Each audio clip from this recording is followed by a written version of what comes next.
Can you hear me now?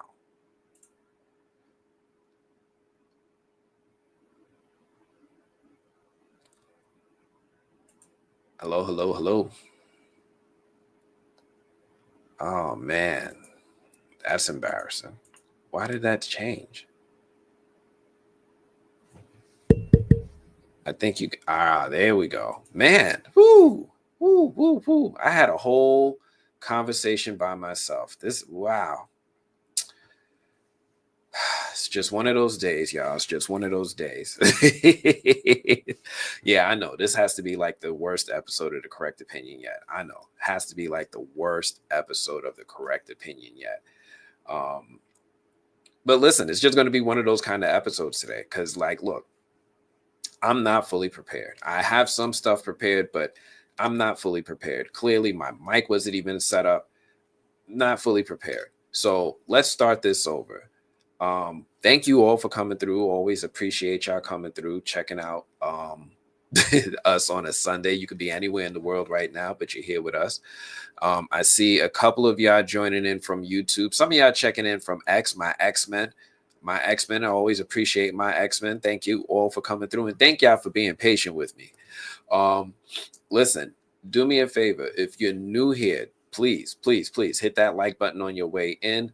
It's going to be a different kind of episodes. I know this has to be one of the worst episodes, especially with the sound issues at the start.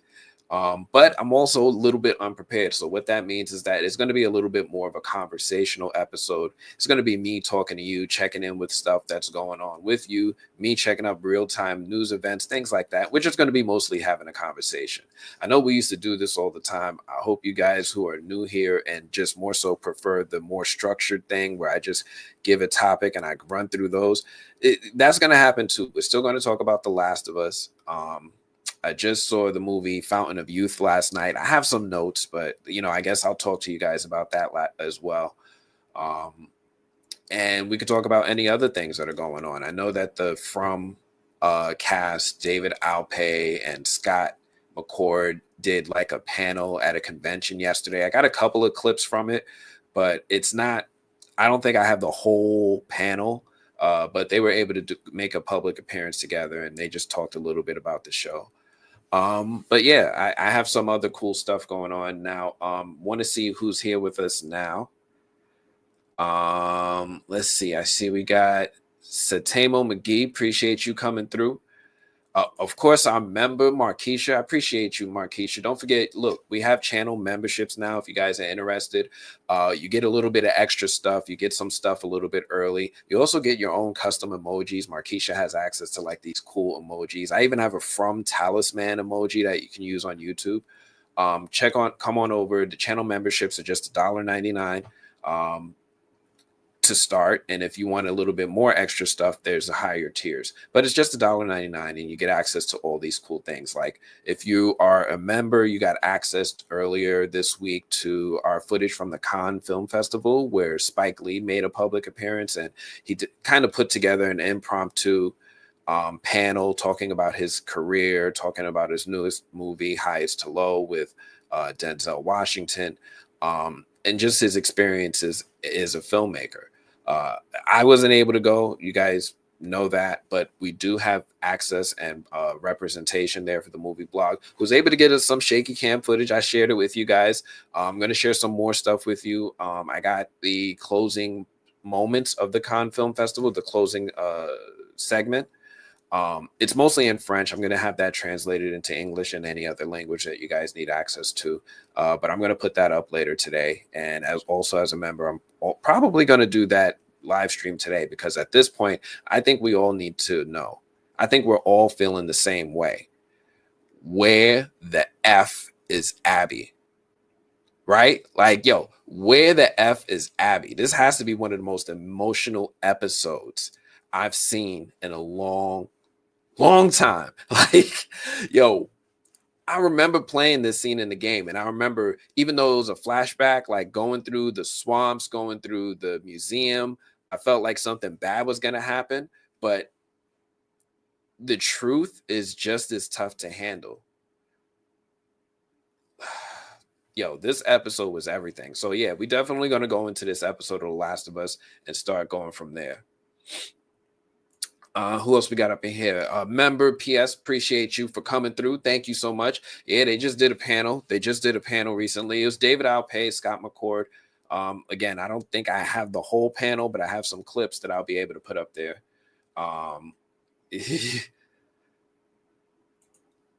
Yo, those thumbnails getting kind of wild, right? Like, listen, I'm having fun with them.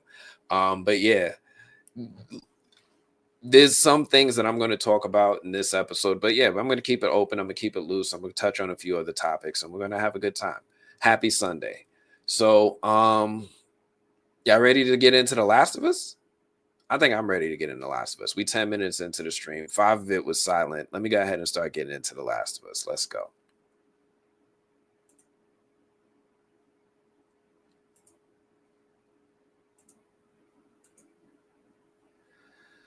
So,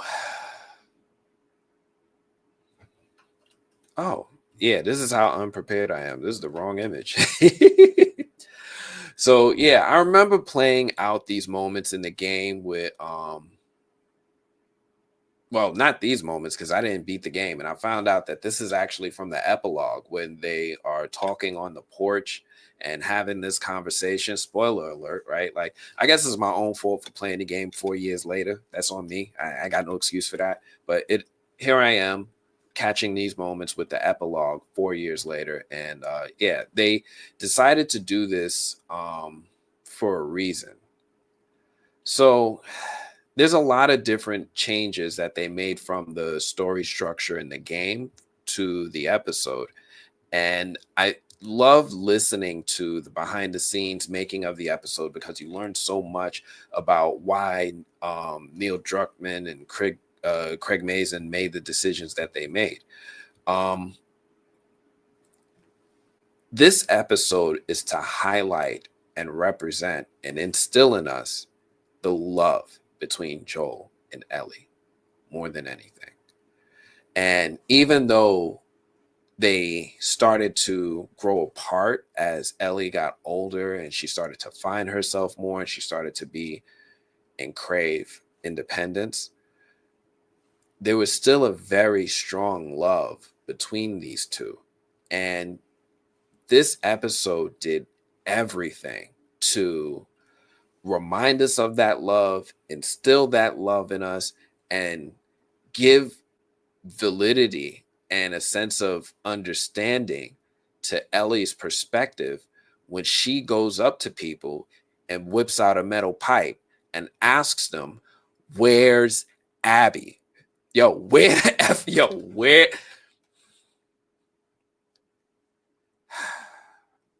yo. Like, I don't understand if anybody else felt the same way in this moment because like I took this as fuel for my anger towards Abby for taking Joel from us. So like we all I think we're all on the same page, right? Joel did no, Joel was a villain. And honestly, right? Joel was a villain, especially if you look at him from the right perspective. He's absolutely a villain. He's a scoundrel. He cheats, he steals, all that stuff. Side note, I low key think he should one day play Pedro Pascal should one day consider playing Eddie Guerrero. If they ever do a biopic on the wrestler's life, I feel like Pedro Pascal could eat as Eddie Guerrero. Anyway, they wanted us to understand this affection between the two of them. I love these moments. I love these moments. I'm a little hurt that I got to experience them out of order because I'm not at that point in the game. I'm not at that point in the game. But let me go ahead and start going through this in chronological order of the episode. Where is my folder? Oh, no wonder.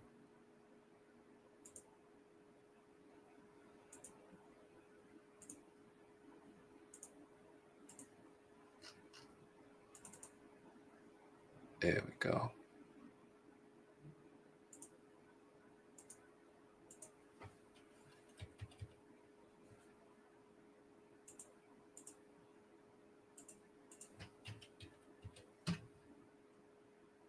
I was sharing the wrong window.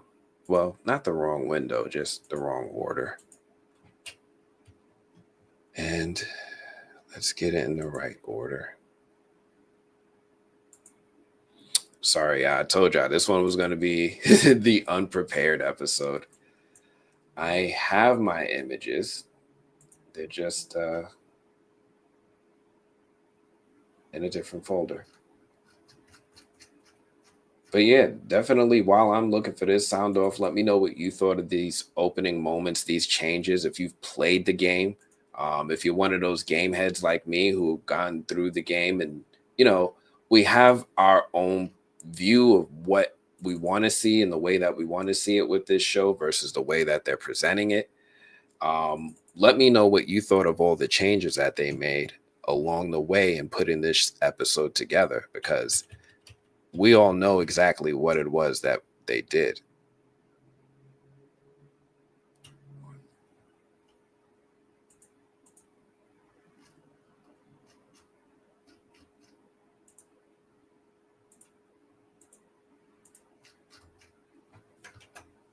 There we go.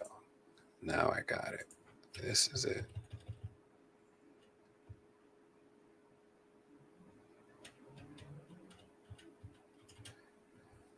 Whew. Man, you would think I'd never live streamed before.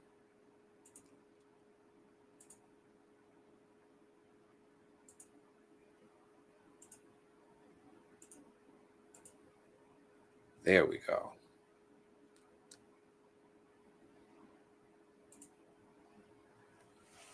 So you haven't played the game, so let me tell you one thing that's really interesting about the game versus the show here. This scene right here, Joel's flashback, this his youth moment, none of this was in the game. All of this was created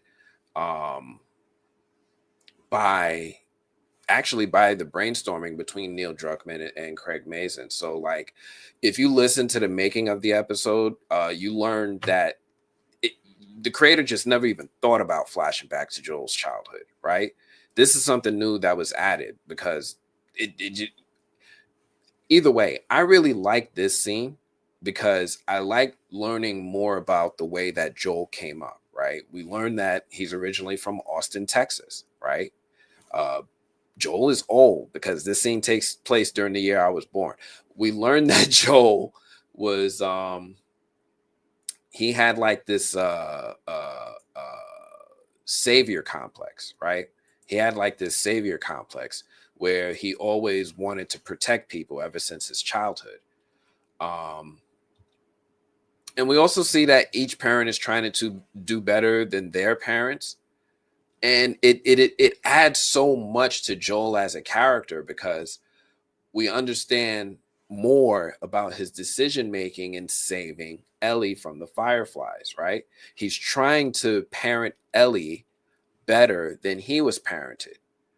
Um, we also see that he's absolutely willing to lie to protect people, right? Because he lied to his dad to protect Tommy, right? He lied to his dad to protect Tommy. Um, so yeah, I like getting these additional moments when you have the creators spend even more time and sit there and say, oh, what could I add even more add to the story, make it unique to the show, and it fit right in. And this is like that kind of stuff that I really enjoy. I see what you're saying when you're like, Joel is a bad guy with a good heart, but aren't a lot of the best villains that, right? They're the ones who think that they're totally justified in their decision making. So we just have to see it from their point of view. And that is Joel, right? Depending on the point of view, he is your final boss, right? Like he is your final boss, depending on what side of the story you're on. Um, if the roles were reversed, we would probably, you know, root for Abby in some circumstance. If we had met her first, we would probably root for Abby. So yeah, I think he's a villain to me. He's a villain. There's really no other way to really justify what he's done, but he's our villain, right? He's the one we've been rocking with, so he's the one that we riding with. So that's just how it is in these end of the world stories. And it was like that with a lot of shows. Like The Walking Dead was the same way. It was like if you rock with Rick and their crew, then they're the heroes. But they murked a lot of people. They murked a lot of people. All you had to do was look at them sideways and they might take your head off. That's who the crew grew into being in The Walking Dead. And that's who Joel grew into in The Last of Us.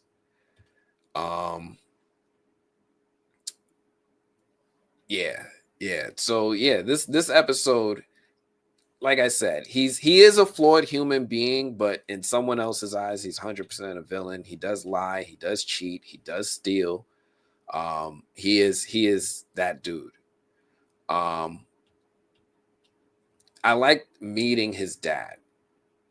I like meeting his dad. I like how this dad recontextualizes so much about the relationship between Ellie and Joel. We learn how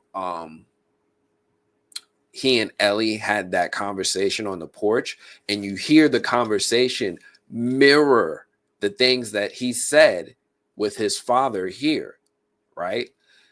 It's incredible to get that full circle moment of like Joel walking into responsibility and still being that person at the end. Like he turned into his dad, and he's like, I just hope you could, when it's your turn, when you have a kid, I hope you do a little bit better than me. And yo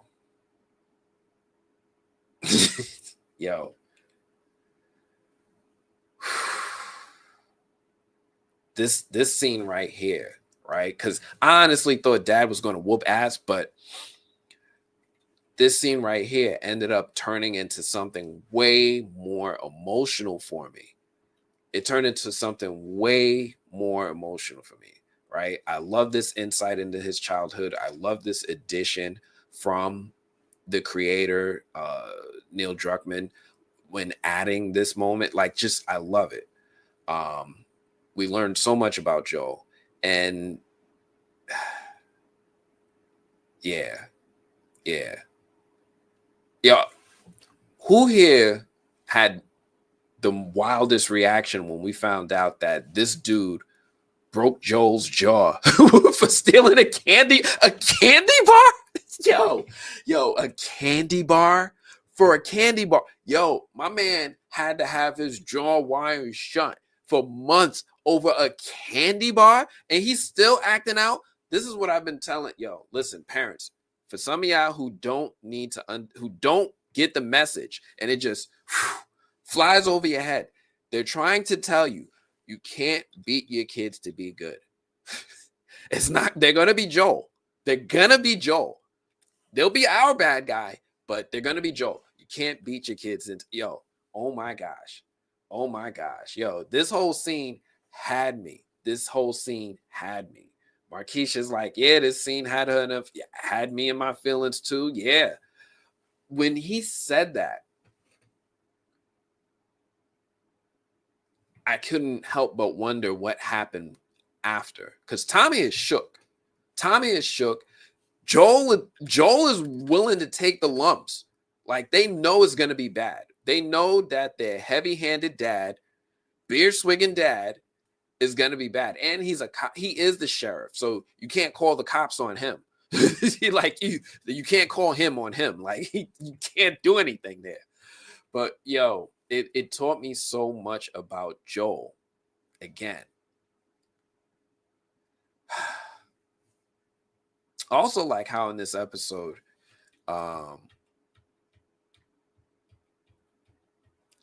we learn about his savior complex. We learned that he was drinking at a young age.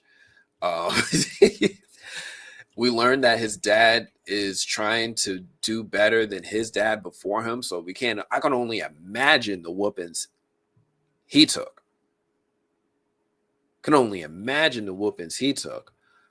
We get the opening of the episode, and they give us the two spores back. They give us the two spores back, one for Ellie and for Joel, for old time's sake, because, eagle-eyed fans noticed that they had dropped it down to one spore popping up after Joel got murked. So now we got the two spores back for this moment.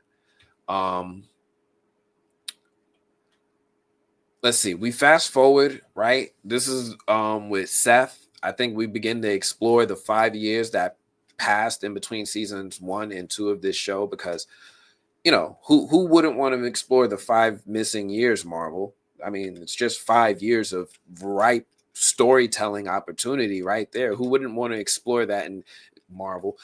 Anyway, we catch up with Joel meeting up with Seth. And he brought him back these I guess he brought him back some toys that he said he scavenged from some old homes by Hobeck. And Seth wants them for his grandkids. He's willing to give Joel something in return, but he also admits that he's a former cop. Seth is a former cop. He used to work for the Milwaukee PD. You see Joel tense up immediately, right? He's like, what? Like, cop. Like, Joel tensed up immediately. He ain't like none of that. I don't know how many of y'all caught that. He ain't like none of that. But he wants Seth to make a birthday cake for Ellie, and apparently vanilla is easier for them to make than chocolate. And that's when we learned that Seth was a cop, because I didn't know he was a cop either. We then switch and we see Joel go back to his house. It's his house, right? It's his house. And he started working on that present for Ellie. I'm trying to remember everything. I'm going through it while we're looking at it. He's working on that present for Ellie, right? While the coast is clear. He's working on the custom guitar for Ellie, and he even etches a moth. We also get this close-up of his watch again, and the show does this every so often. It just loves to give us a close-up of his broken watch. But yeah, we see Joel start etching in this moth that is a symbol that Ellie seems to love. And I like seeing Joel work with his hands, right? It's something we've seen him do before, but just never for something like this. He's making something for someone he loves. This is different. I like this side of Joel coming out, right? We then see Ellie and Tommy. Ellie and Tommy start making their way into the house after Ellie burned her arm in order to wear short sleeves again. Like, now we get that context into how she did it. We actually get to see this moment, right? She got bit on her wrist in the past, and the folks at Jackson still don't know about her immunity. Ellie is all drugged up, and Joel is absolutely loving on her, right? Joel is so concerned. He's so scared, as if she's his own daughter, right? And he just sits with her, and he starts wallowing in her pain, soaking up, and she's just sitting there soaking it up, right? She's sitting there wallowing in her pain, soaking it up. And he's like, it's okay. It's okay. And I almost expected him to say in that moment, Daddy's got you, right? Like, I really thought she was going to get a Daddy's got you. I thought in that moment she earned it. Like, give it to her. Give it to her. But yeah, this is cool. We get to see a little bit more of the moths that she has in her room. And we see that this fascination with the moths is like manifesting in so many different ways. We fast forward a bit. She wakes up, she heads downstairs, and she finds that Joel is not happy because this dude Seth can't spell Ellie, right? He can't spell Ellie. And he wrote Eli. That's right, he wrote Eli. He wrote Eli on the cake, which is just hilarious. But it also gives us, a point of reference for how old Ellie is at this time. Because after a while, we have to start dating her, right? Like, we have to understand how much time has passed in order to really understand why her personality is the way it is. So in season 2. But we get to date her right here, and because being the kid that she is, she don't even wait for a fork, right? She starts digging into this cake with her bare hands. This girl is uncivilized, right? It's clear to me that she had little to no home training. Like, who does that, right? As soon as you turn it, as soon as my man Joel turns his back, she's digging into that cake. And then Ellie gets her real gift, which is her guitar. And Ellie absolutely loves it, right? He promised to teach her, but Ellie then insists that Joel play for her and sing for her on her birthday with her new toy. And Joel he's not really comfortable, but he gives in after a bit of humming and hawing. And he sits down and he starts playing Future Days by Pearl Jam. And that's the very same song we saw Ellie begin to play in the theater, right? I remember she was in the theater and she started to play, but she wasn't able to get more than like 4 or 5 words out before getting real sad and getting overtaken with emotion. So seeing Joel sing this for her, we get an understanding that this was their song. And the whole thing is about having a future with the person that you love. P.S. Abby needs to effing die. Where's Abby? Oh my gosh. Yo.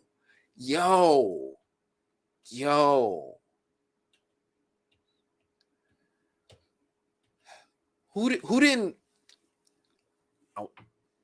if you didn't cry, if your eyes didn't get salty, if something didn't, if you wasn't sniffling a little in this moment, I'm gonna have to check you for a pulse because yo.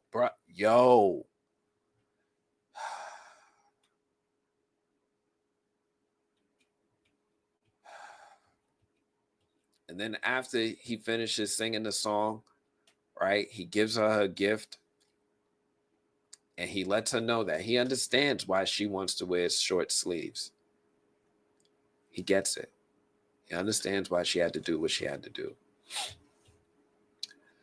Then we fast forward a year. Abby's now turning 16, right? And we get this thing where we see some of my favorite moments of the game, but we also get an understanding that we're following Abby on her birthdays. And there's time skips in between. You can only imagine between 15 and 16, they were rocking. They were cool. They were loving on each other, father and daughter style. And we get to see one of my favorite moments from the game with Joel taking Ellie out on a walk for her birthday when he surprises her with a trip. Oh, yeah. Tonight is the finale. Yeah. Yes. Tonight is the finale. So tonight is the finale for the season.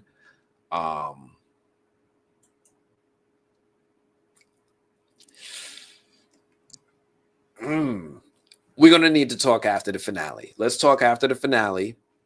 I understand your sentiment. I understand your sentiment. Let me get back to this, right? Abby's turning 16.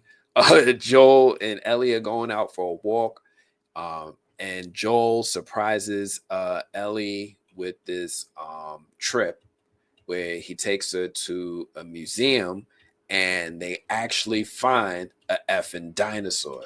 And I like this moment where they find the dinosaur because Ellie immediately climbs up and on top of it. And fun fact, creator Neil Druckmann, behind the scenes before they filmed this with Bella climbing up the dinosaur, Neil Druckmann did the same exact thing behind the scenes because, you know, any good director won't ask an actor to do something they wouldn't be willing to do themselves. So this is really cool because you understand, like, she's up there. I don't even know if there's a harness, like that. Maybe there's like a trampoline, a net, a cushion, something underneath her, but I'm pretty sure she's up there with no harness.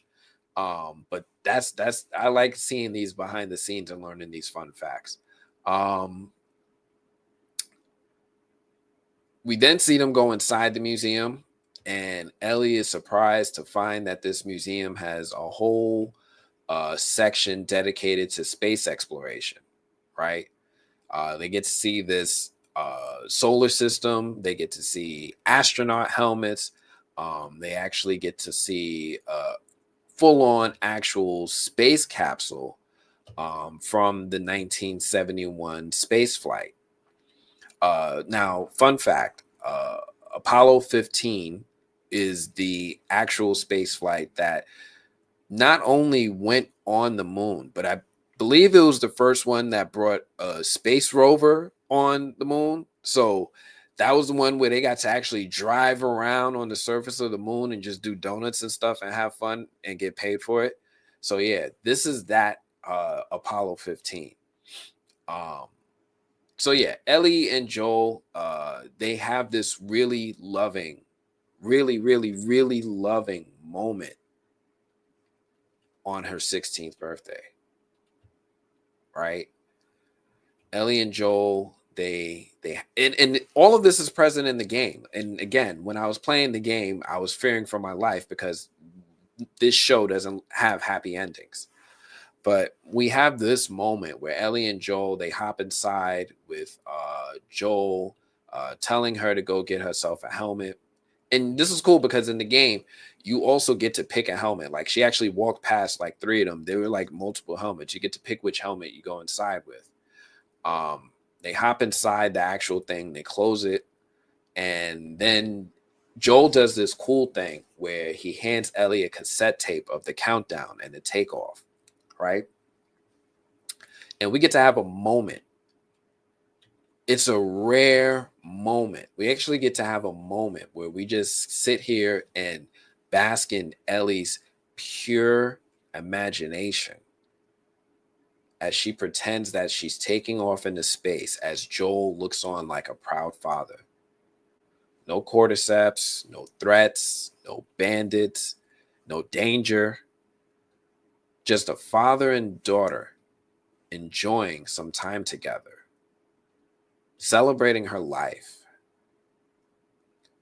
I feel like I enjoyed this moment even more as we enjoyed it in this episode because it doesn't play out like this in the game, right? In the game, I feel like it makes us to learn and forgive Joel even more than we already did. But this is a little bit different because we get all of this uninterrupted moments of just Ellie and Joel relationship evolving. So yeah, I like the way that they did this in this episode because they just packaged it all together. Things go good until Ellie, on the way home, spots some actual fireflies, and it's just this moment that it's just to serve as a reminder of her suspicions that Joel may not have been honest with her. Um, we fast forward again to Ellie's 17th birthday. Now Ellie is 17, right? Joel, this time, he's got a chocolate cake. So that means he made Seth put in that extra effort. As Ellie is getting older, he's putting in more effort. And this time, Seth spelled her name right. Joel must have been feeling himself to be getting something right, right? When he walks in the house, heads upstairs, and finds Ellie fooling up with some girl in her room. Now, I'm pretty sure that this is the girl that we heard about in prior episodes, right? Back in the first episode, I think Dina even mentioned that Ellie used to date someone else in the town. And we also see how much Ellie's room has changed in the years, right? She's got more music posters on her wall. She's got more of her artwork. She's got more drawings. She's probably got more moth pictures. Right? She's got her own music, her own albums, and it lets us know that Ellie at 17 is well into that phase of life where we stop listening to the music our parents like and instead start listening and creating our own sense of taste of music. It's that weird age where you just go from pubescence into adolescence to late adulthood. It's a really cool phenomena when you notice it in children and you really pay attention to that. It's like a light switch moment. But Ellie is well into that phase of her life where she's now discovering and embracing the things that she likes more than what Joel likes. Look, she even has her hair down.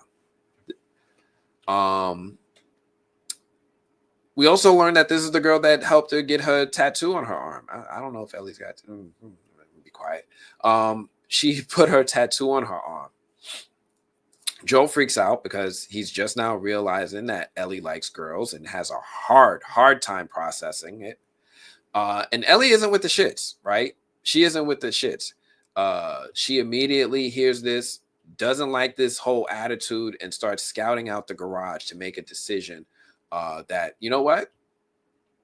This will make a great home for her. And Joel gets woken up in the middle of the night to find out that Ellie wants to move into the garage, despite there not being any heat, running water, any of the amenities that you probably need to survive. Ellie it's just doesn't care.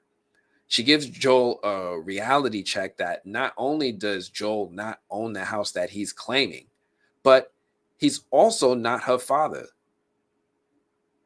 And that one hits deep. This one hurts because, like,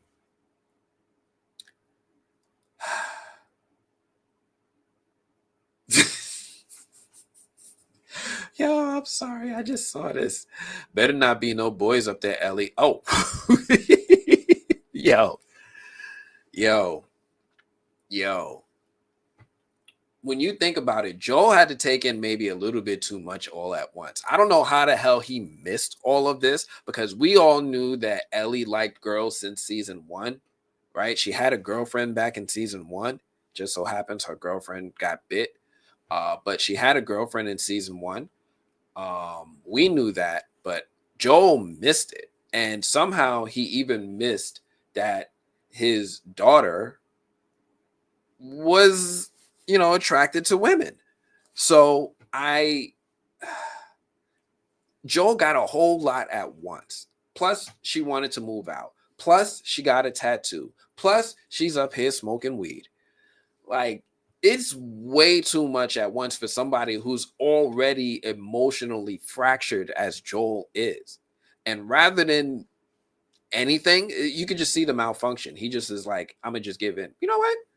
I forgot I got a new feature. Let me turn this new feature on, guys. I forgot to show y'all.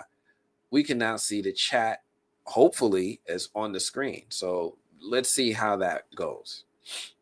But yeah, there it is. So yeah, now I forgot that we can now see the chat on the screen, y'all. So that's going to be a new thing. So all of you guys who are watching on X, my X-Men, you can comment on this post. It will now show up on the screen. We're going to all be able to chat together. My bad. I forgot this feature was here. Joel got way too much at once. This was life's worst gut punch, straight up. He immediately needed some coffee. I'm like, yo, my man was going through it too much. And not only does he not own the house, your daughter's gay, she smoked, like, this was way too much. He gives up because he can't emotionally process it all. And he offers to instead just fix up the garage for her before she moves in, because he realized in the right situation, you can't win. You can't win. So the most you could do is try to not lose everything. Try to mitigate your losses. See if you can soften the blow. Right? And he knows that she's going to move out. He knows that she's getting older. He's in his feelings about not being her dad, and he decides to finally give her tattoo a good look. And we see that it's an image of a moth. There's some leaves in there too, but it's a moth. And even Joel admits it's not a bad tattoo, but we get to really see how much she's thinking about it. Joel even questions Ellie's fascination with moths, and Ellie admits that it's something that she's researched about in dreams. And the moment that he walks away from her in this moment, you can see how much it really bothers him that she's got this obsession and all this stuff just happened. Like, you can really see on his face, like, how he was putting on a front in the final moments. He was like, yeah, we still, bro. It's almost like being in the friend zone, right? Like, I like you, but you just friend zoned me, and I've been in the friend zone for a while. I'm not really your dad. And you like, that was probably the first time in a long time Joel got that kind of reminder, right? Yeah, the on-screen test is working, right? It's working. I see you over there, Bill Chill. Y'all see the on-screen, right? Let me know if in the comments if you see the on-screen. Just checking.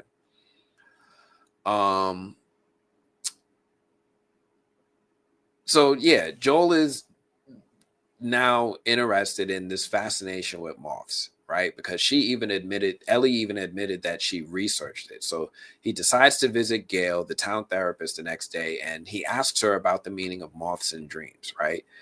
Now, I get it, right? He assumes it's about change and growth, because butterflies, right? Butterflies, moths. It's a very honest mistake. I would have thought it was about some sort of change and growth in something too.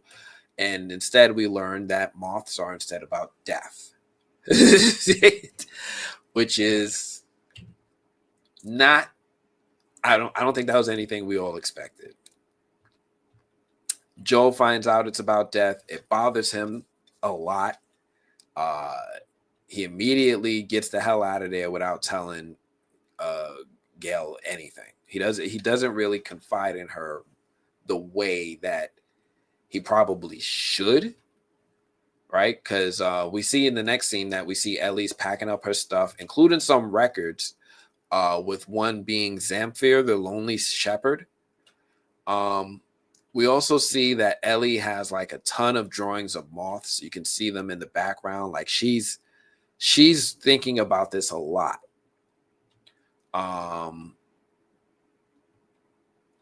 Then we fast forward 2 more years, because obviously that was the day that she moved out. So she moved out at 17.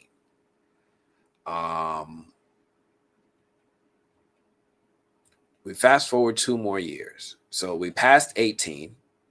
We don't know what happened at 18, which is interesting to me, because I don't understand why they skipped 18 unless they were just like, all right, we don't have anything, right? We're running out of time. We're eating up too much time in the runtime. But it's interesting to me that they skipped 18. I'm curious if anything significant happened, if maybe in the future we'll get another flashback to the 18th birthday to see what happened there that might be special.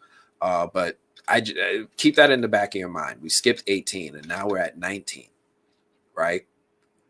And Ellie is sitting in her room rehearsing a conversation that she wants to have with Joel about the night that the Fireflies got murked.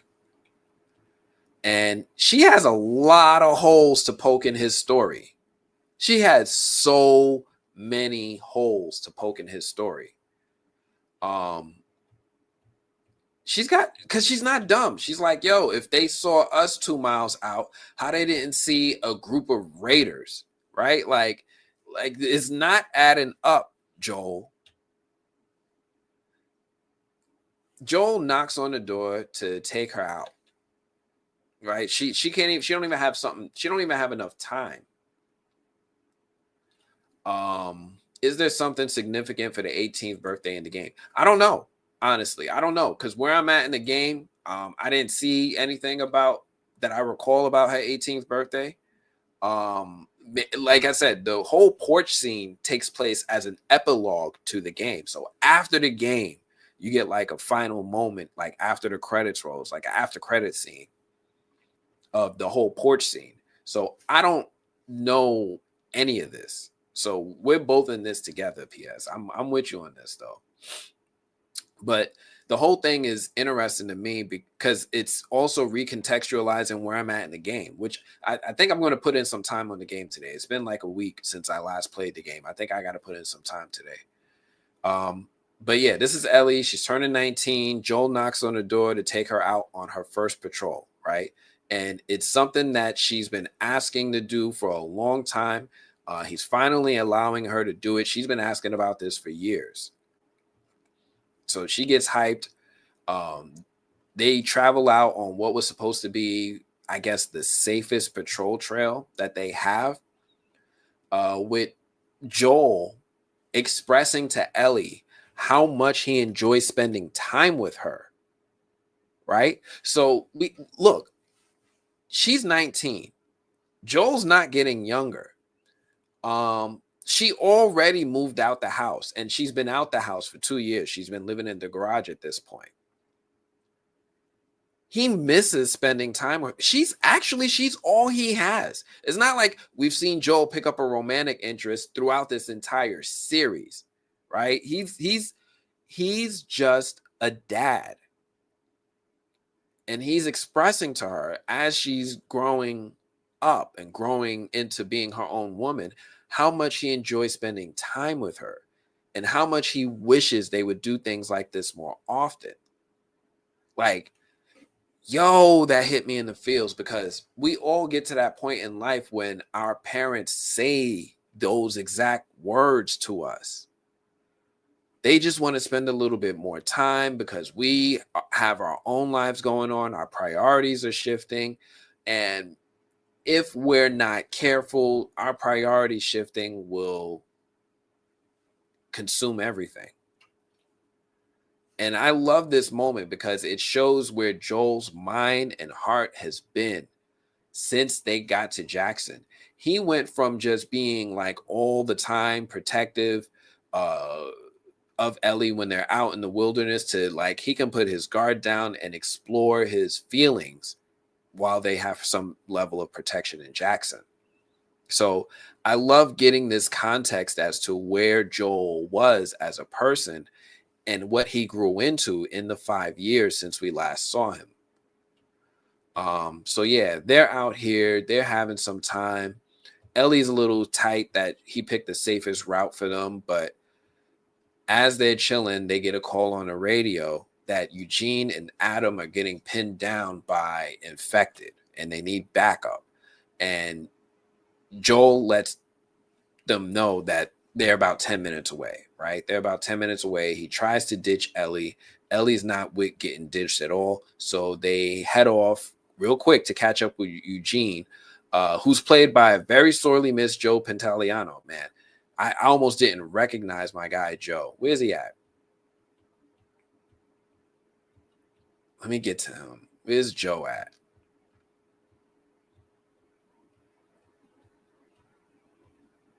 There he is.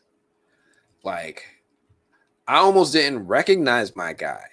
I almost didn't, like, this is the captain from the Bad Boys films. Remember Bad Boys? Like, Captain, you guys driving me? This is, remember The Soprano? This is that mother flood pucking, corny ass Judas of a mother flood pucker Cypher from the Matrix. And I love seeing this guy. I love seeing this guy.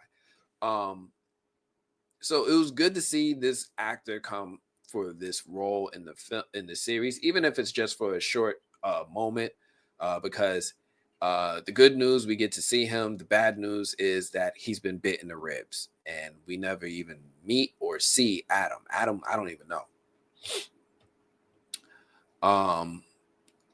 Eugene has an idea, right? He has this idea. He wants to get a chance to say goodbye to his wife. If they let him go to the gate, just let her out, say her goodbyes, and then that be it. But then Joel reminds him that that's against the rules. Now, all of a sudden, my guy cares about rules, right? And you see how the show also plays with that, right? When it's protecting Ellie, now the rules matter. Because at the end of the day, he's only really thinking about protecting Ellie. But under other circumstances, when it's to protect Ellie, he'll break every rule.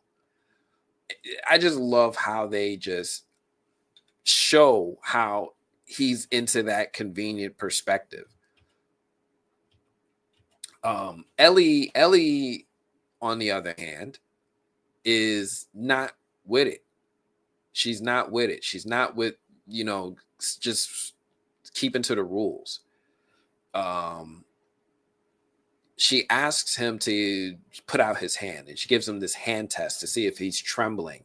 And we can see that Eugene actually does have time. He holds out his hand. He's not trembling. He actually does have some time, and the infection hasn't set all the way in. So Ellie pleads to let Eugene to see his wife. And Joel then makes a plan for Ellie to get the horses, and he'll meet up with her, right? Go get the horses. We'll meet up with you. And then the worst part, he turns around and he tells her that he promises to go along with Ellie and Eugene's idea.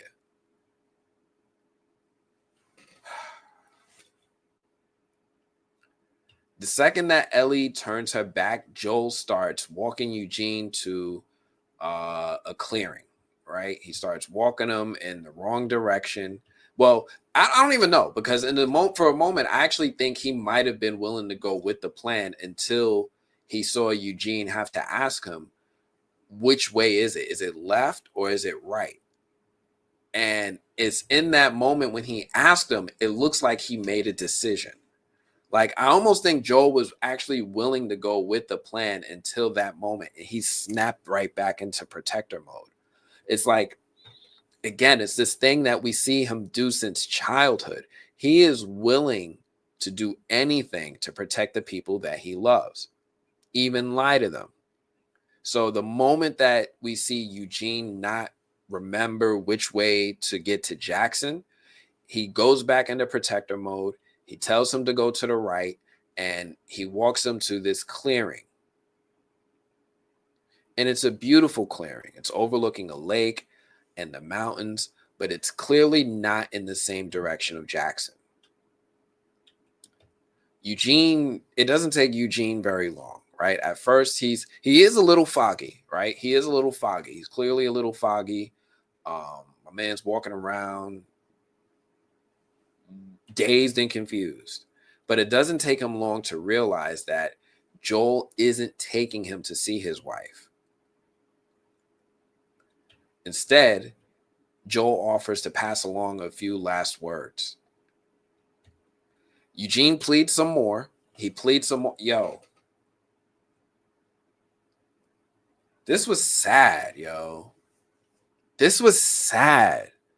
Like, Joel had a choice.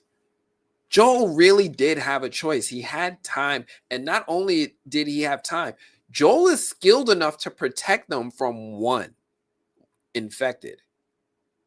Look at this dude. He can handle it. Him and Ellie can handle one infected. We've seen that. That is within their skill set. So nobody would have really been in danger, even if he turned. But he's so overly protective. Yo. And then he just said to close his eyes and let go. And he gives him some advice. If you love someone, you can always see their face. And then Eugene just gives in, and he does what Joel says. And then things just go beautifully silent.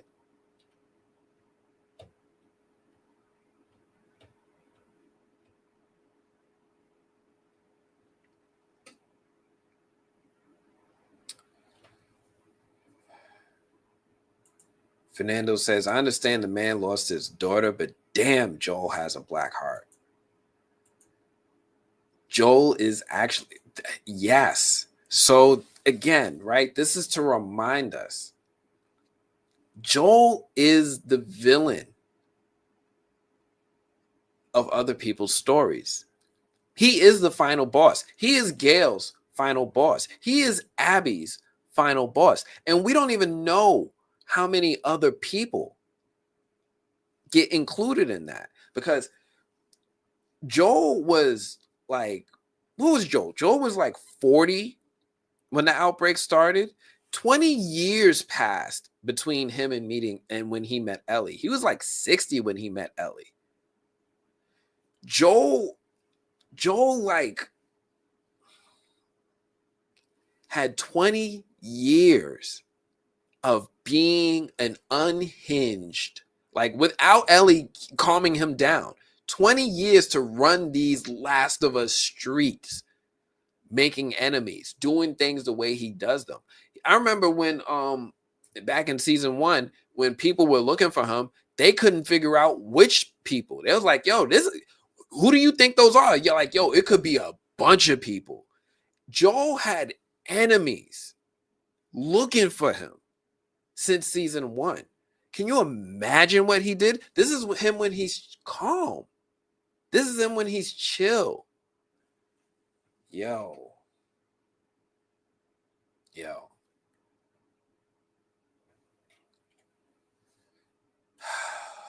Joel, man.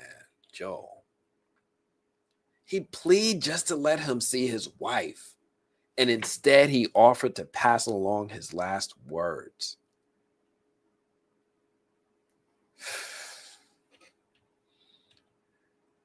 Ellie then catches up and she sees, right? She sees that Eugene is gone. She sees that he was murked by Joel. And then it starts to be clear to her.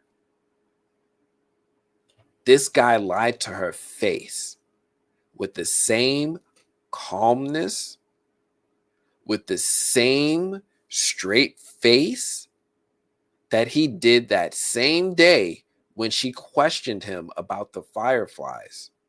And all Joel says is, I'm sorry. And then we see them dragging Eugene's body behind them.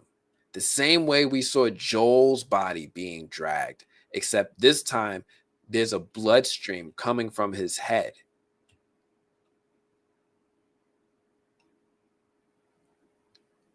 Ellie gave Joel the silent treatment. I understand. Right? We didn't see Joel bring back Eugene's body to Gail and tell her some sweet sob story about how Eugene was bit and wanted to pass along how much he loved Gail and he wished that he could say goodbye, but he didn't want to put Gail in danger. About how Eugene wasn't scared. He was brave and he ended it himself. And then we even see Gail embrace Joel.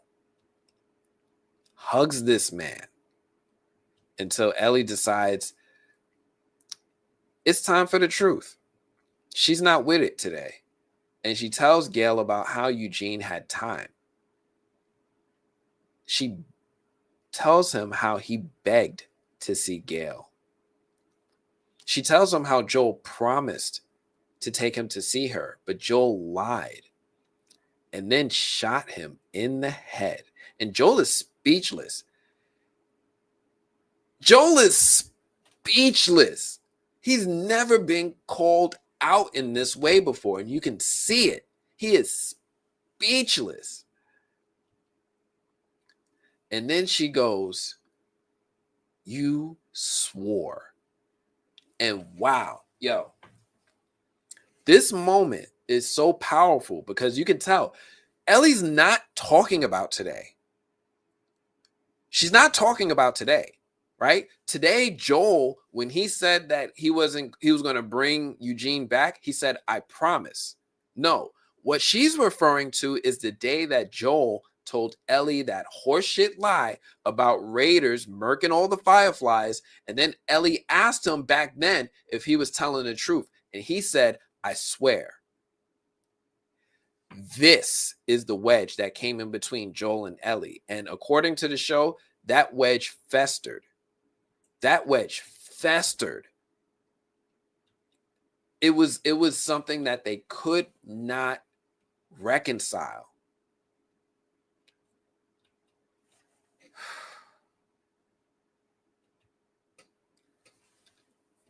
I got to give them credit because these scenes right here, the acting isn't in the dialogue. It's in the facial expressions. I feel how dumbfounded Joel feels right here. Pedro's like, huh? Like remember Home Improvement? Huh? Like one of those, like, what? And Ellie, Bella Ramsey, I gotta give her some credit right here because I felt anger.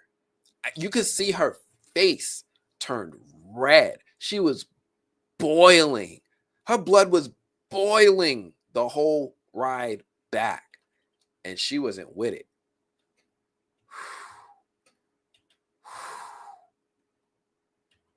Yeah, this scene right here, these actors ate. They ate.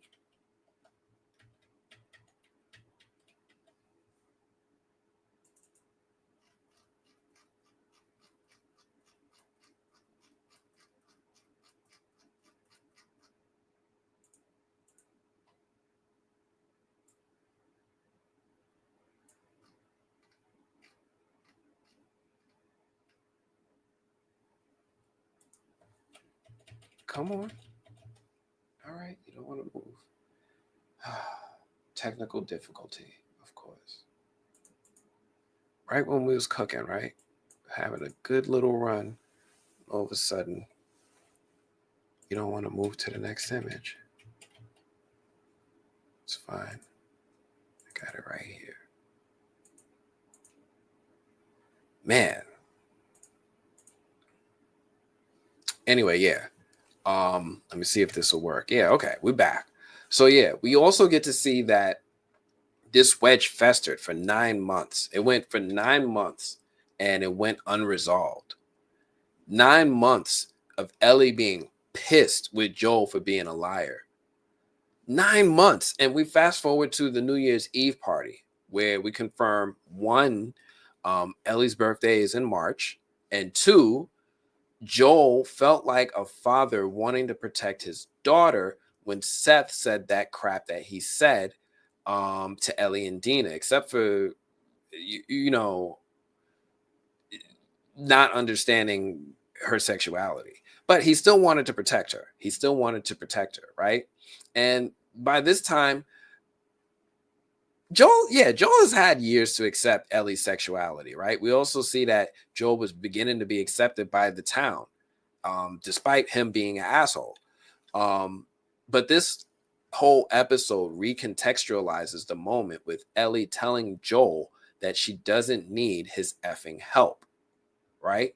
It recontextualizes that whole conversation because in the moment, of course, we initially thought that when she said it, she was talking about she doesn't need his help from Seth. But really, in the greater sense, she's still upset about Joel doing what he did to the Fireflies in order to save her life.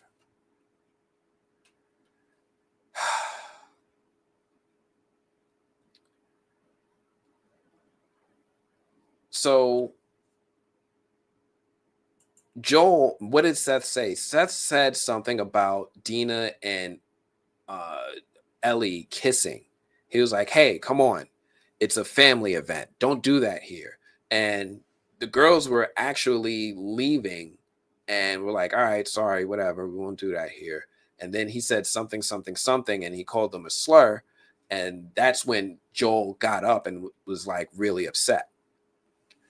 But yeah, and then when he pushed Seth to the ground again, Ellie's gets defensive. I don't need your effing help.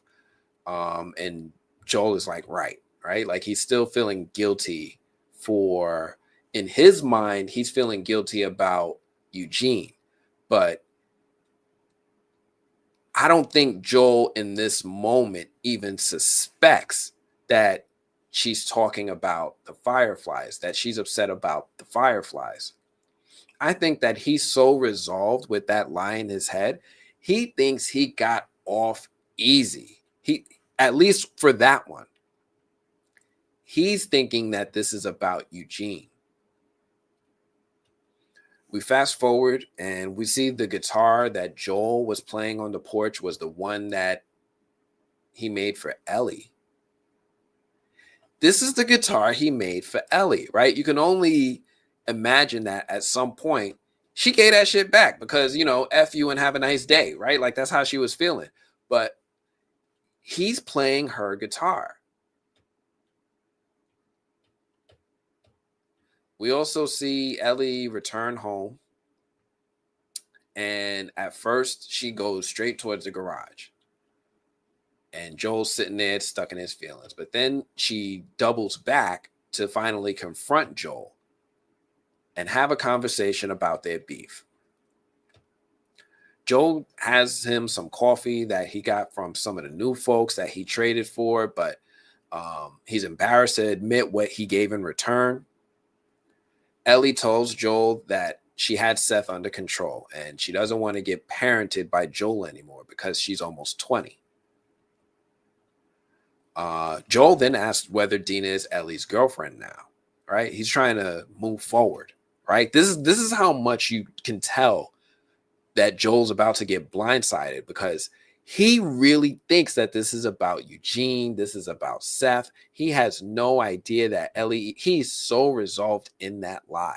And that's what liars do. Sometimes they get so caught up and comfortable with their lie, they even start believing it. And he just tries to just move the conversation forward and pivot to whether or not Dina is Ellie's girlfriend.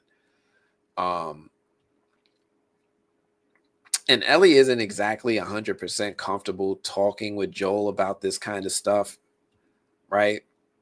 Like, well, a little bit, right? Because she does talk to him a bit more than I ever talked to my parents about the people I liked at that age.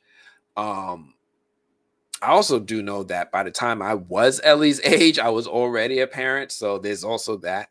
But Ellie then decides to confront him about Joel's lie and decides it's time for Joel to come clean about everything. And she tells him she's giving him one last chance to tell her what happened with the fireflies. And if he effing lies to her again, they're done. They are done.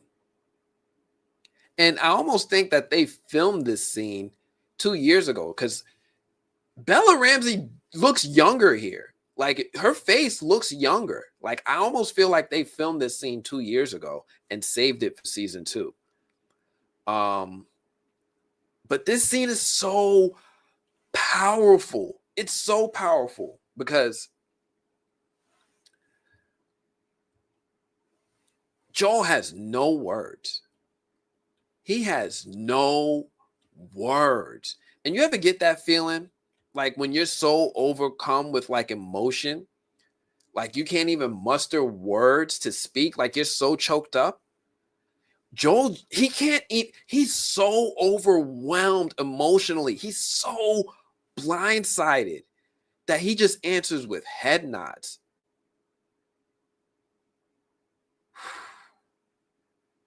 Do you see how this man, Pedro Pascal, is emoting right now? Yo, this mother Flood Pucker is acting. Yo, just shut the F up and give this man his effing Emmy right now because he's got it popping like fish grease. Like, yo, he is all gas, no brakes right here. And I love this. I love this. Yo, part of me can't even imagine how Mahershala Ali would have delivered scenes like this if he had been cast in the role like they originally planned. But now that I see Pedro eating this scene up, eating it like an all-you-can-eat buffet, eating this scene up right now, I can't even imagine anyone else. Joel admits that he murked the fireflies, right? He does. He comes clean.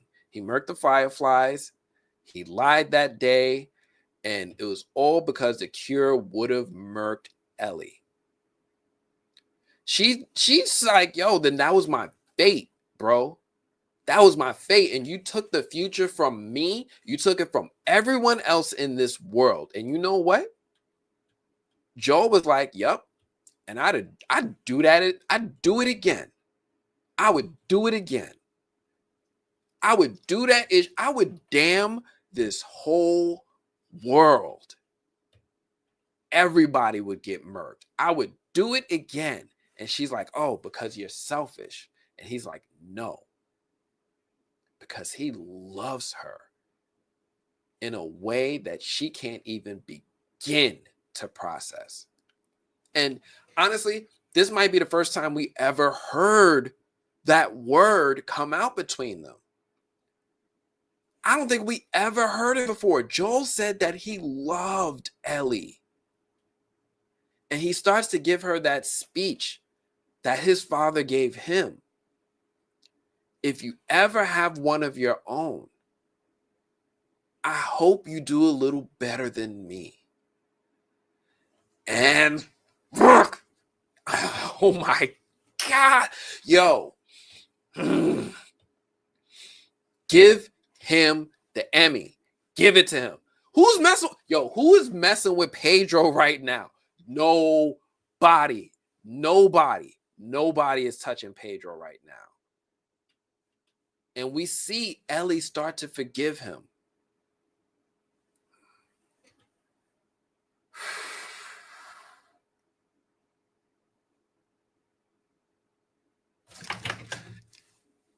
Abby's got to go. What the? I'm Team Ellie right now. And all we see is a flash forward of Ellie after this moment, after she finished off Nora. And I remember now. That's why. Where's Abby?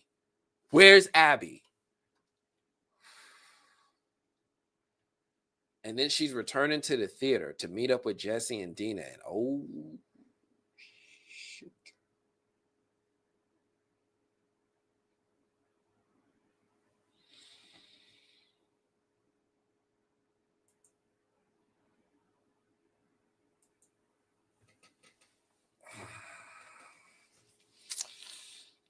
I'm gonna be quiet. Y'all. I'm gonna be quiet. I know what's coming. But yo, this episode right here, right? Honestly, this might have been the best episode of the series. Definitely the saddest. Definitely one of the best. But man, this episode.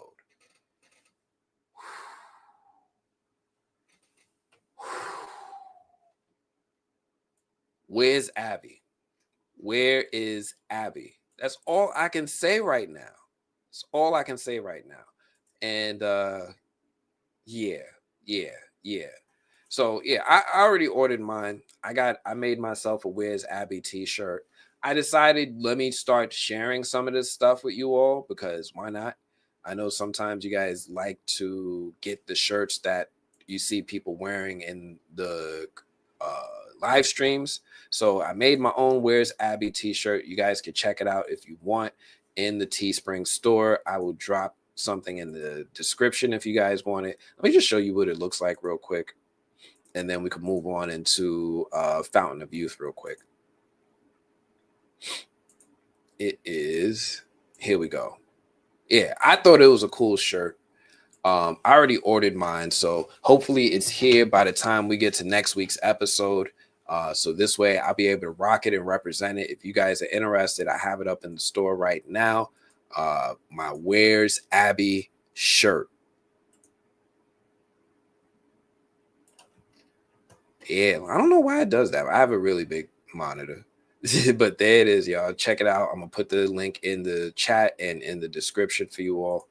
But yeah, it's a cool little Where's Abby t-shirt. And I don't know if I ever told you all this. I do this from time to time. I went to school for graphic design. I make t-shirts and stuff for myself all the time. This one I didn't make. This is my FUBU t-shirt. But I do have shirts that I be making for myself all the time. I'm gonna start wearing them, and maybe some of them I'll put up for sale. Some if you guys want it, if you guys want it to.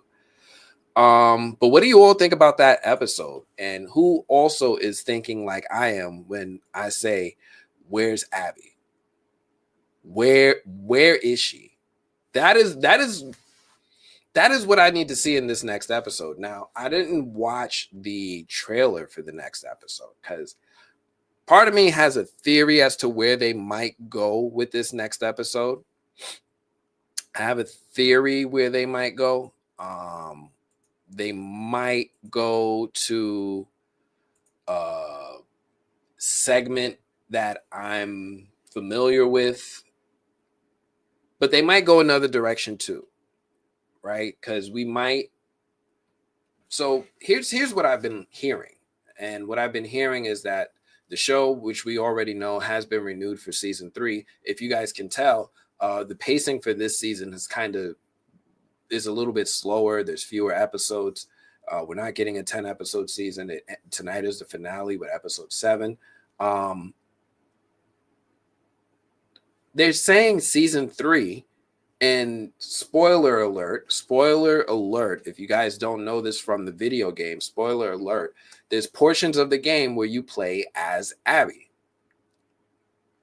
Now, this whole series has been telling a story about perspective, point of view, how that factors into, determining who's right, who's wrong, who's doing the things correctly and morally, and who's being amoral in a world of where there is no morality.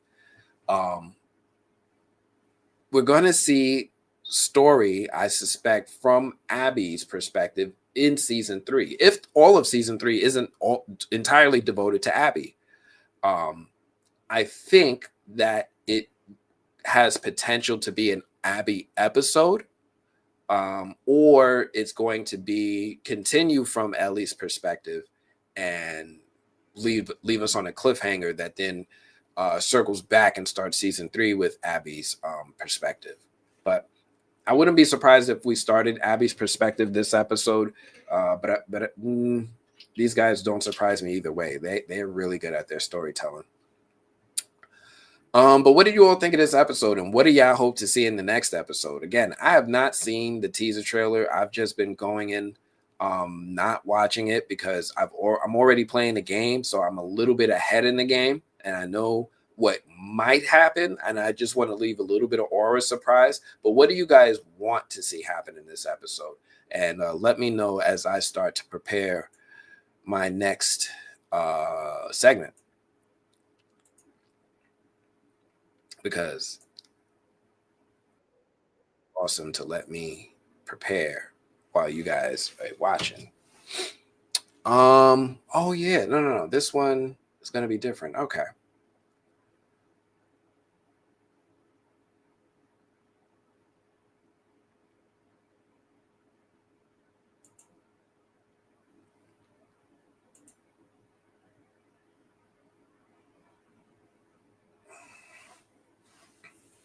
Let's see. Bill Chill says it was a great episode, but the pacing of the season left me pissed off. I give it a 7.8, but a 6.6 for the season. I understand because the pacing has been slower than I think any of us really expected it to be. But I think that they're giving the creators time to tell the story in a wholly satisfying way, unlike the Wheel of Time, which just got canceled unceremoniously. But they're getting an opportunity to tell their whole story and take the time that they feel is necessary to tell that story properly. So yeah, I really I think that we'll appreciate the pacing more once I think after this episode, we're going to appreciate the pacing more, because it's going to give more emphasis to a lot of the storytelling. But yeah, what else? I did also see this movie. Now, are you guys familiar with the movie? Because like sometimes I give reviews and I could get a little spoilery now.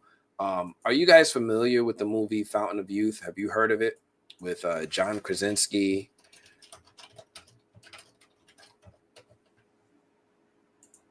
in the lead? Let me see. It's a Guy Ritchie movie. Let me pull it up. Not the trailer. I ain't doing that. But let me share with you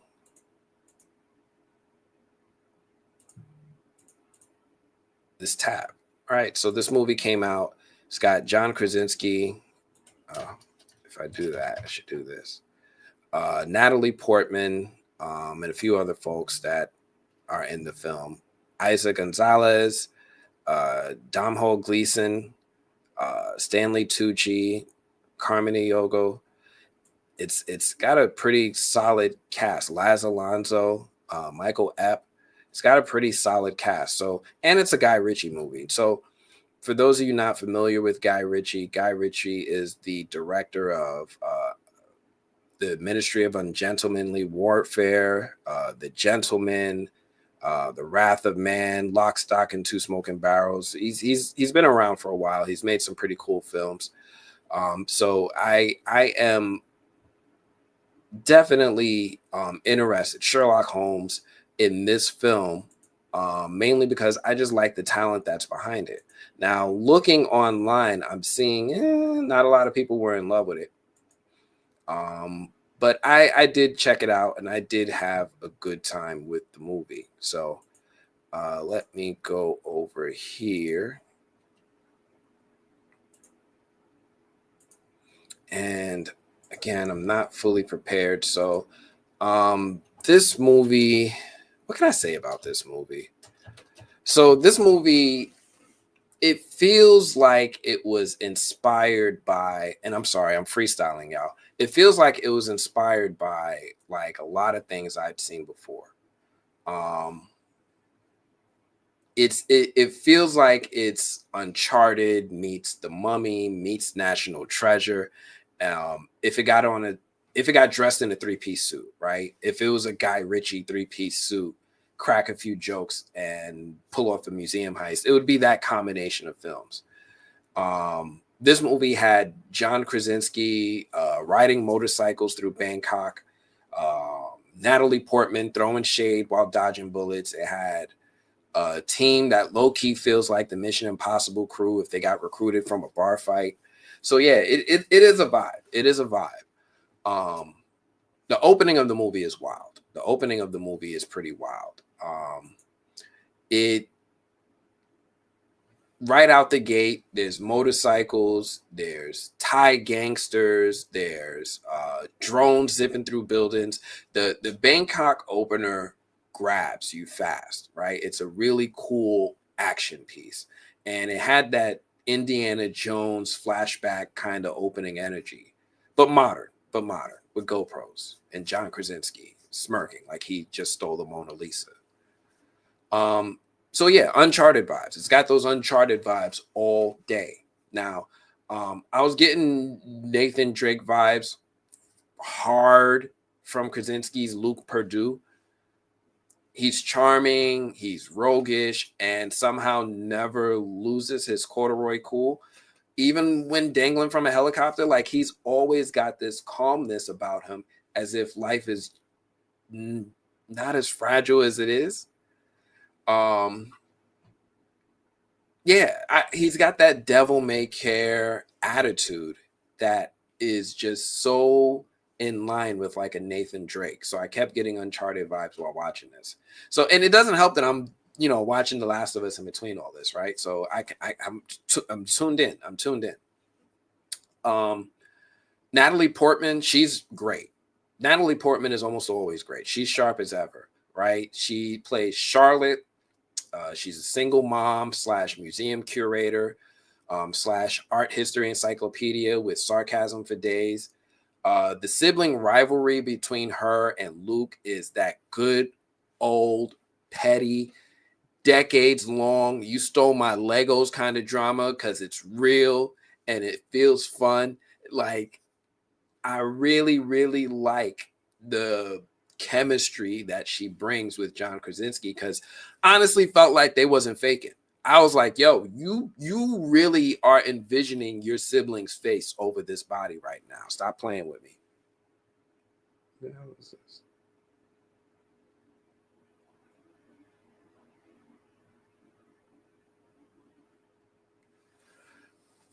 But yeah, I was enjoying those moments hard with them interacting with each other. And yo, Murph, Laz Alonso from The Boys, he plays the most loyal ride or die ever. My man is always keeping watch. Always. Always. Like, he don't care where we at. I'm keeping watch. It's like After a while, I was sitting here, I was like, yo, is my man gonna go on the mission too? Like, he is from the boys. I think he could do an action scene. Like, but he was always keeping watch. And I kind of enjoyed it when they started to acknowledge it later in the movie because it felt like a running joke. So that was a cool little character for him to play. It felt familiar. He was the support, just like he is in the boys. It was a cool little moment, but it also led into me having super Mission Impossible vibes because it feels like he plays like Ving Rhames' character in the MI6 team. But yeah, really cool cast that we have here. There's some big set pieces. They raise a ship from the ocean. They have like a Cave of Wonders type escape scene. And don't get me started with the pyramid sequence. They landed a helicopter at the actual pyramids. This ain't like green screen. Like they really did that. This is cinema, right? So there was so much stuff that I was really enjoying about the movie. Now, as always, with anything that's good about movies, there's always some stuff that I would classify as the bad. So let me call the bad.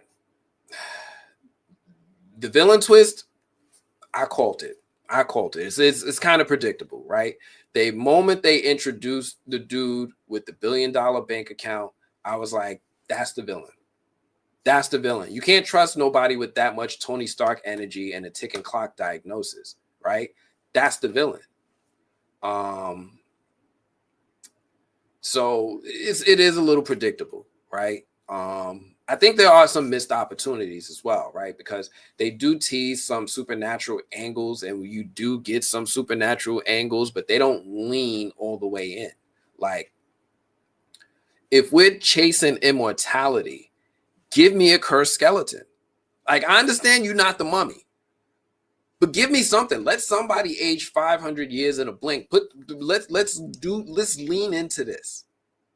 Let's lean into this. Like, if you're gonna do it, right? Like, I feel like John Krasinski is perfect in this kind of role. He's so good as a Nathan Drake type character, but I need him to have some crazy Indiana Jones supernatural adventures all the way. I also felt like there was some missed opportunities, right?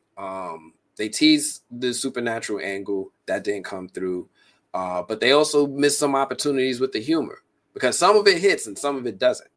The script is witty. Don't get me wrong. The script is witty. It's got some little moments. I do like the banter between Natalie Portman and John Krasinski, but it's got that Guy Ritchie rhythm. Like, it's really fast talking, ping pong dialogue.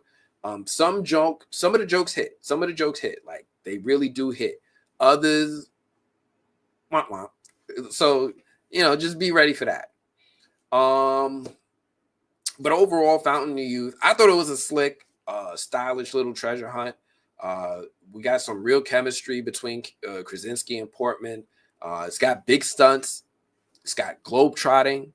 It's got enough lore to make Dan Brown jealous, but at its core, it's about family, right? It's about legacy and learning that the real Fountain of Youth might just be the people you argue with over dinner with. Would I recommend it? Yes. I think it's a fun, easy watch. I think it actually deserved the theatrical run.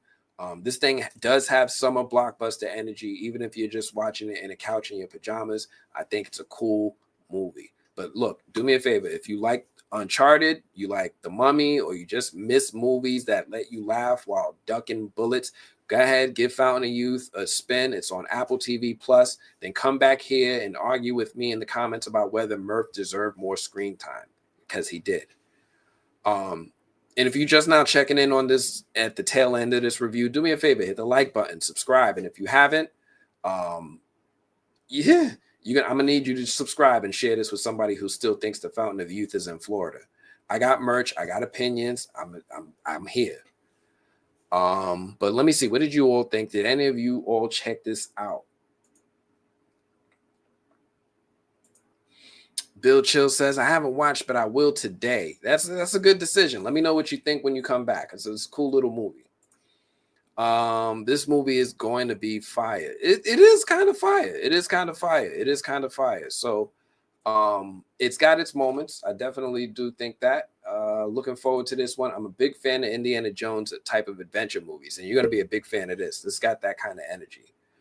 I love Guy Ritchie Snatch. It's one of my favorite movies ever.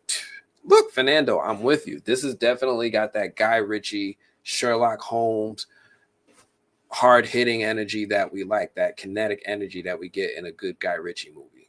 But yeah, definitely gonna let me know. Gotta let me know what you think of this one when you get a chance. Okay, what else did I have? I had some. Oh, did I? So I had a couple things for the Frumley, right? I did. I did have some stuff for the Frumley because I haven't put up any From content in a while. And I know sometimes you guys, we all miss From. Not you guys, we all miss From. I do too. So let me share these couple of minutes that came up in a From panel with you all and see if you guys might be interested in that. So let me take this down. Let's go to the From panel. Let's share it.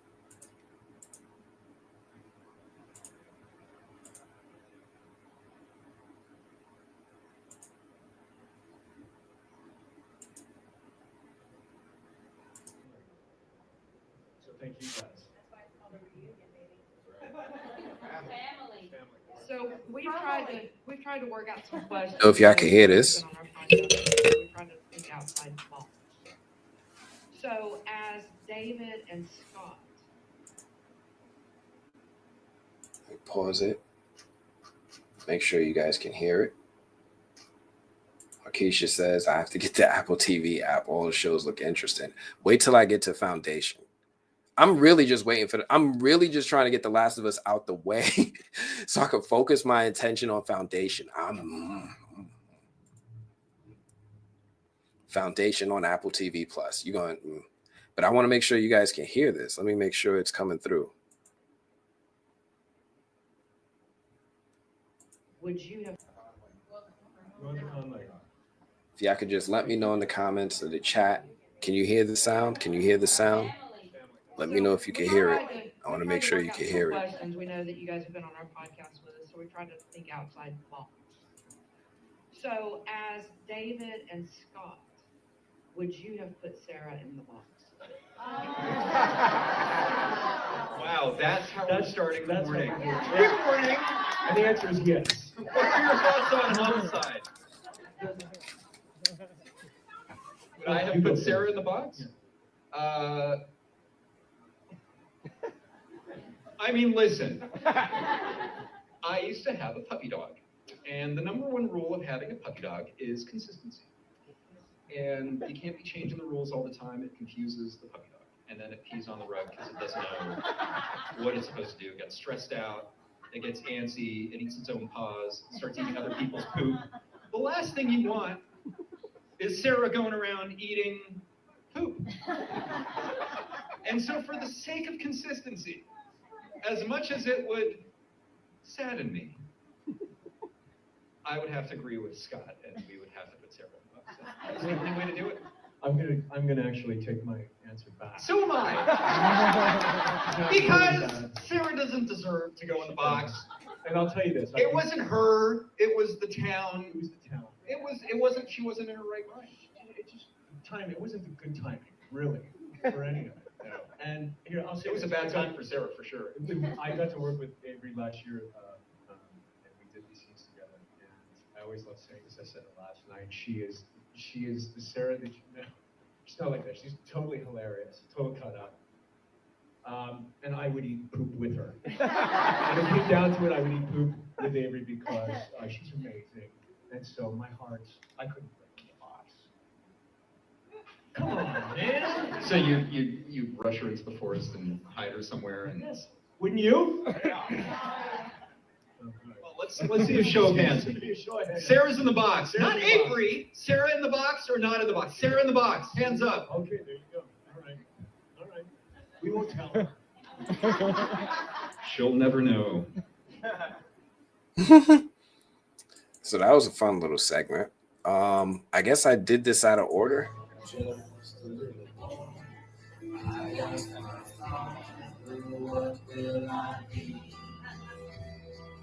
Will I be happy? Will I be rich? Here's what he said to me. Que sera, sera.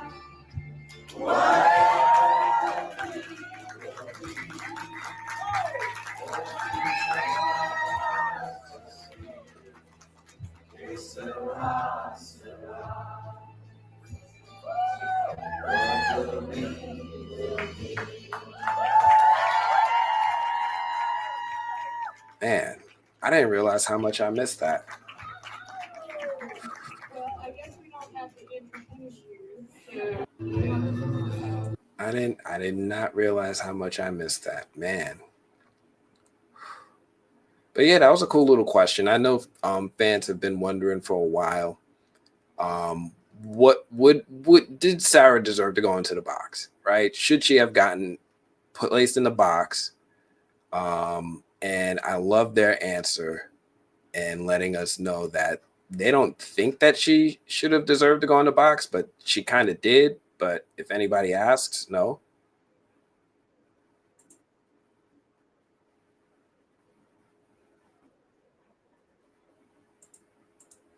So yeah, that was a cool little segment. So yeah, this is what convention was this? I don't know. I don't even know what convention this was. The camp? I think it's called the camp. The camp in, where is this?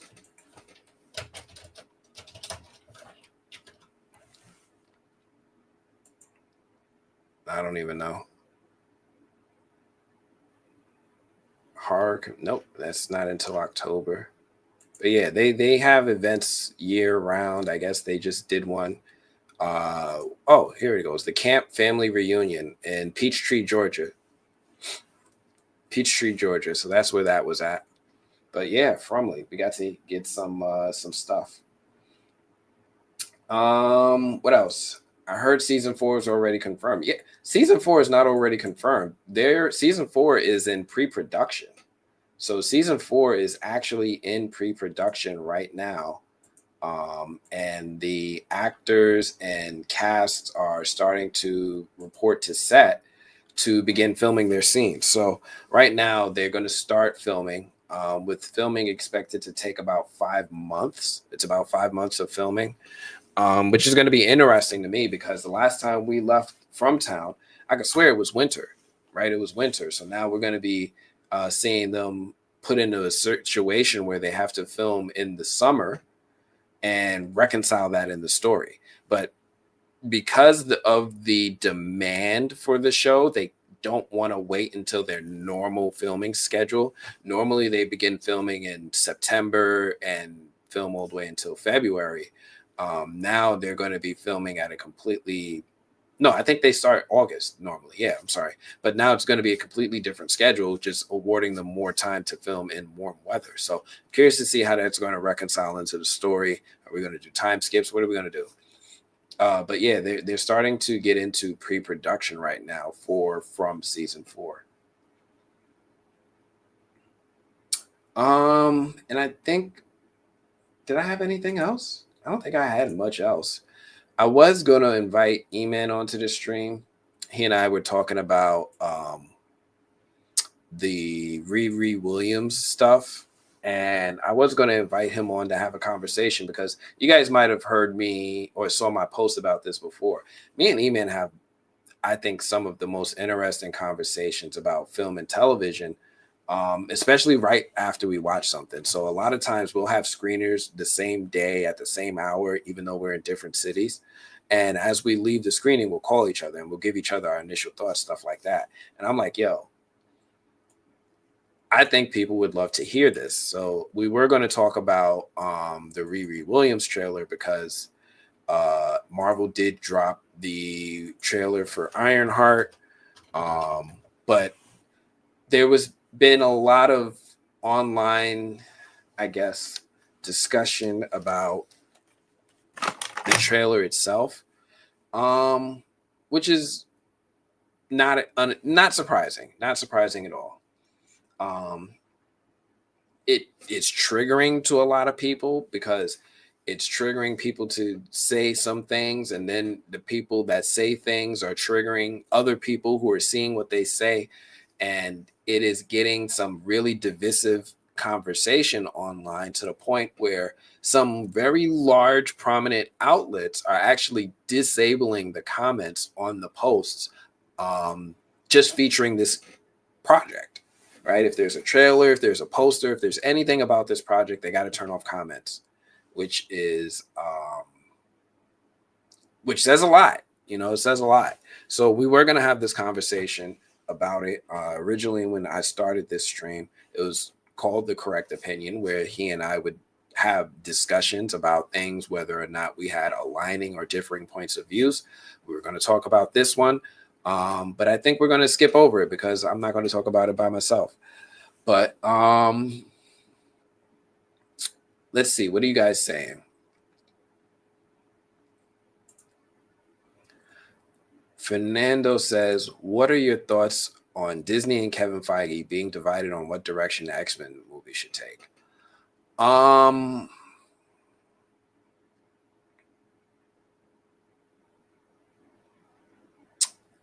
So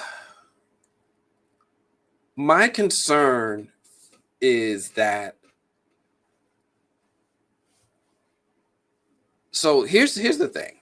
Everybody has their own opinion of the X-Men, right? Everybody has their own interpretation of the X-Men as well.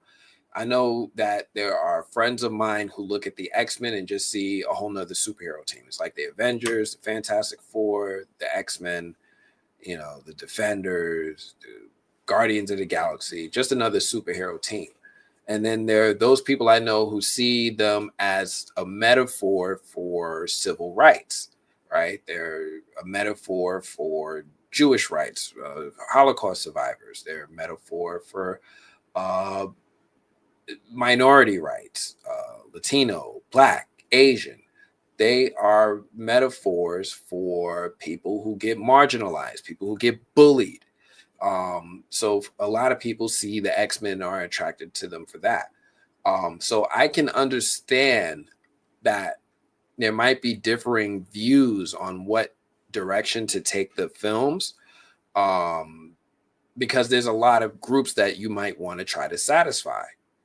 I think that historically Fox has done a decent job of choosing what stories resonate and are specific for the X-Men. Whether they do a good job adapting them is not what I'm saying. What I'm saying is that they have a good job choosing what stories to adapt. Whether it was in their films or even in the cartoons. The cartoons did a really good job at choosing what to adapt and bringing that into another medium. I think that they're right to want to be careful. However, it's a little disappointing because it's been so long.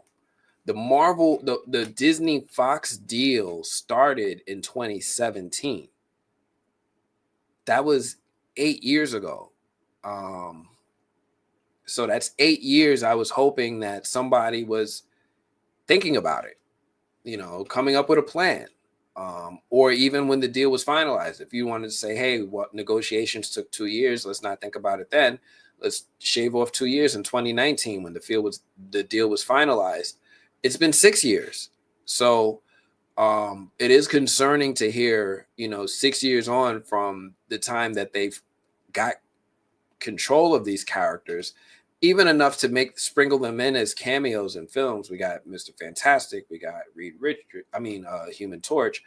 You know, we got Wolverine, we got these characters sprinkled in um, the films.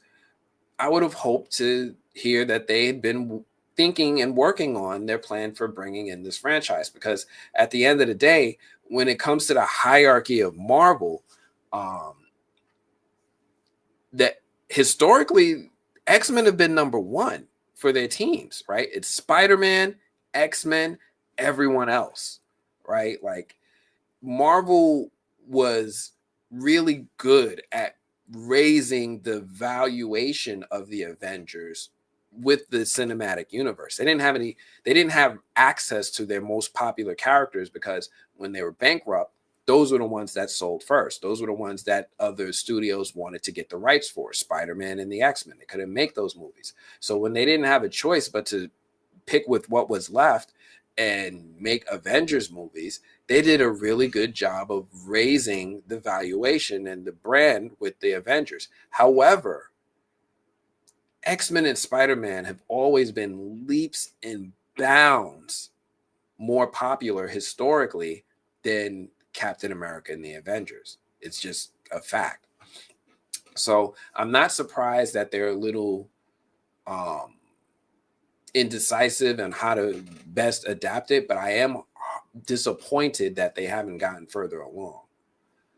So that one kind of hurts. I was really hoping that they would have a plan, because this absolutely has all the potential to be an even bigger franchise than the Avengers, right? 2 billion at the box office is great. X-Men has the potential to break like 3 billion, 4 billion if done properly, because it has a story that can resonate with so many different groups. So we'll see. We'll see, especially in this political environment, right? Because telling stories that from the perspective of people who are being marginalized might not get the reception anymore that it used to, right? Look at Riri Williams. We're talking about Riri. People said, I think Marvel's trying to bury their best to bury Ironheart. Maybe there's a couple reasons why that could be. It could be that it might not be the best quality show. Maybe this is one of the shows that came up under the Chapek regime and was just poor quality, like Secret Invasion or Echo or all these other shows that were rushed to Disney Plus.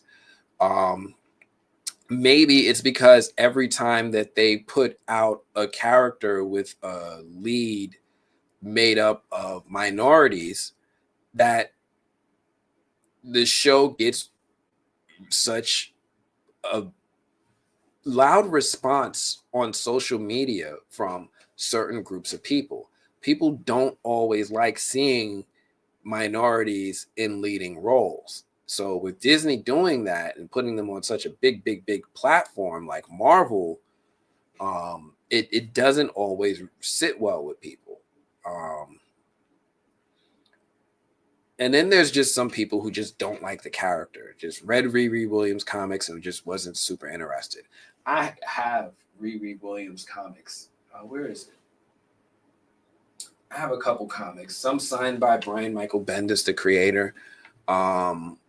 They weren't my favorite stories. They were cool stories, but they weren't stories that I felt like resonated with me. So there's just some people who are like, why is this character getting a story? However, there's so many different reasons why Marvel might be shying away, because Disney, as it stands, is trying to be less socially vocal in their storytelling. They're not necessarily trying to push that kind of agenda or story or whatever anymore. They said they're backing away from it. No more. So it's going to be interesting. I'm curious to see what Ironheart turns out to be like, what the quality of it's going to be. You know, is it going to be Secret Invasion not good, or is it going to be Miss Marvel kind of okay? You know, maybe it'll be as good as Miss Marvel. It's possible, but we'll see. Anyway, I think that's everything I have for this one. Look, do me a favor. If you all are new here to TMB, The Correct Opinion, do me a favor, hit that like button, hit that like button, hit that like button. And for those of you watching on X, all my X-Men, don't forget, I can see your comments. They show up in the chat now.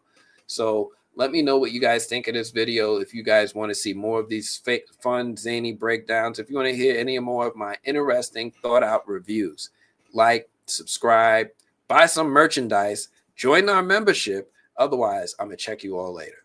Peace.